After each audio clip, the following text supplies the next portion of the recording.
Hello viewers, welcome to cinema symmetry. என்னடா ரொம்ப நாளாக வீடியோவே போடாதவன் திடீர்னு இந்த வீடியோக்காக உள்ளே வந்திருக்கேன்னு பார்க்குறீங்களா? இருக்க 50 சப்ஸ்கிரைபர்ஸ்க்காகவாது உண்மையாக இருக்கணும்னு ஆசைப்பட்டு தான். லைஃப்லேயும் சரி, இந்த சேனலுக்காகவும் சரி, மென்டலாகவும் ஃபிசிக்கலாகவும் நான் ப்ரிப்பேர் ஆக கொஞ்சம் டைம் தேவைப்பட்டது. ஆனால் அந்த டைம் இவ்வளோ பெரிய பிரேக் ஆமையும் நான் சத்தியமாக எதிர்பார்க்கல. பிப்ரவரியில் லவ்வரில் ஆரம்பித்து இந்த தீபாவளிக்கு ரிலீஸ் ஆன லக்கி பாஸ்கர் வரைக்கும் நான் இந்த படத்துக்கு வீடியோ போடணும், அந்த படத்துக்கு வீடியோ போடணும்னு நிறையா ட்ரை பண்ணேன். ஆனால் என்னால் எதுவுமே முடியல. கடைசியில் நம்ம இந்த டீம் மூலியமாக தான் மீட் பண்ணணும்னு ஆண்டவன் எழுதி வச்சிருக்கான்னு நினைக்கிறேன். அது எந்த டீம்னா வேற யாரு, நான் தான். ஸோ இனிமேவாது நான் ரெகுலராக வீடியோ போட பழகிக்கிறேன். அதுக்கு உங்களோட அப்ரிசியேஷனும் என்கேஜ்மெண்ட்டும் ரொம்ப முக்கியம்.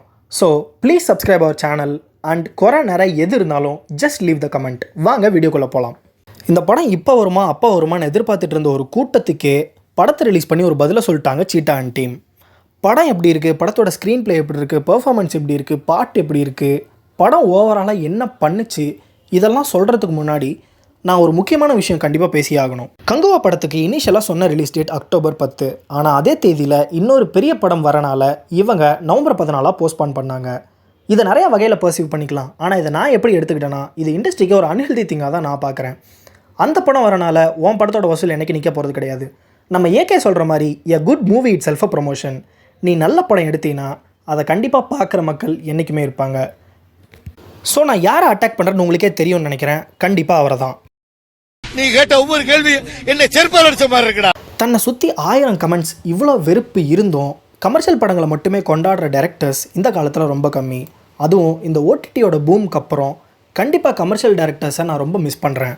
ஸோ அப்படி ஒரு டீசெண்டான கமர்ஷியல் படங்களை கொடுத்துட்ருக்க சிவாக்காகவும் சரி, 2-2.5 வருஷம் கழித்து தேட்டராக ஒரு படத்தை ரிலீஸ் பண்ணுற சூர்யாக்காகவும் சரி, கங்குவா ஹிட் ஆகணும்னு நான் அவ்வளோ வேண்டிகிட்டு இருந்தேன்.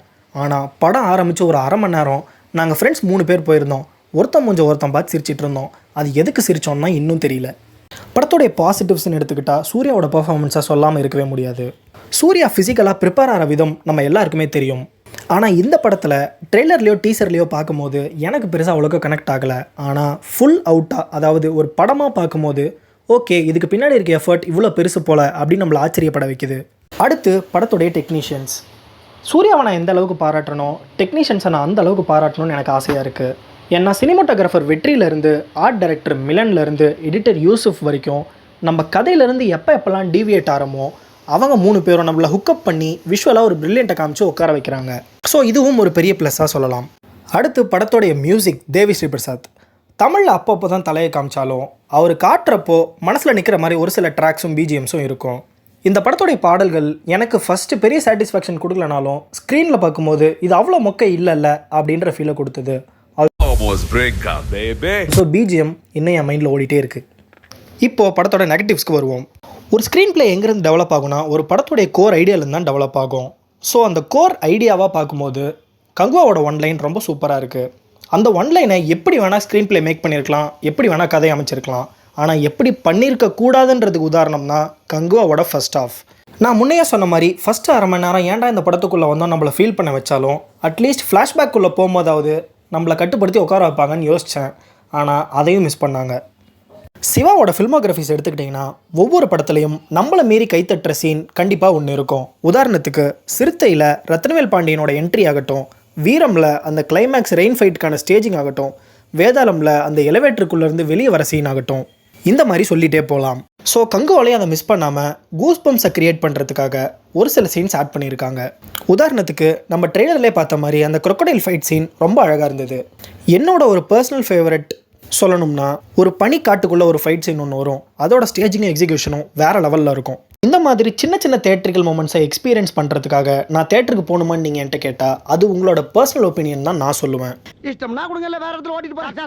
ஏன்னா இந்த படத்தை பற்றி எனக்கு இருக்க தாட் ஒரு 30-70 ஒப்பீனியன் தான். அதனால் இந்த படத்துக்கு நான் கொடுக்குற ரேட்டிங் 10க்கு 4.5 to 5.